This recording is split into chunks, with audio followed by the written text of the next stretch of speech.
Salam hurmatly vatandaşlar. Здравствуйте, dorогие Türkmenistanцы. Biz Yendi New York'ta Birleşen Milletler Kurulmasının esası zalışı, Gen Assambleyan geçirilen zalışı.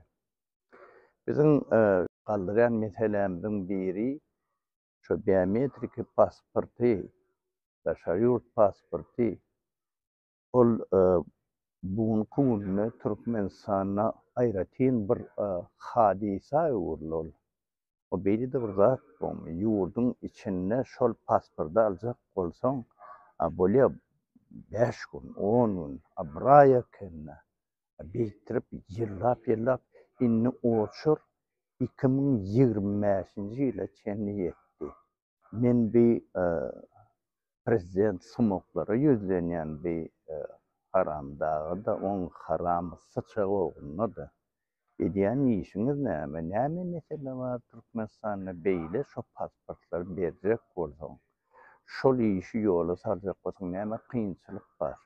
Näme üçin siz şu meseleni çözeňler? Milleti siz haçana sen it saklanýarak beýtirip islen watyna goý berip islemedik watyna hol kapasa salyp saklajak bolar. Millete bir haçana sen beýtjeksiz. Halka da aytjak sözümüz adamlar hiç sussuňuz basynmasyn.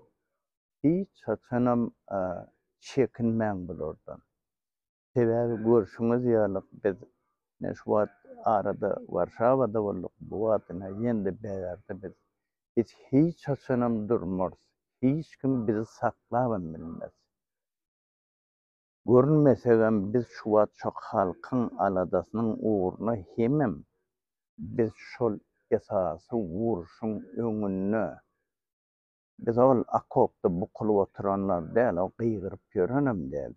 Biz esasy şonuň birinji hataryň içinde şol haram diktatura bilen gapma garşylykda. Sebäbi halkyň haky bar. Narod meýtdir. Adam yolu adat yolu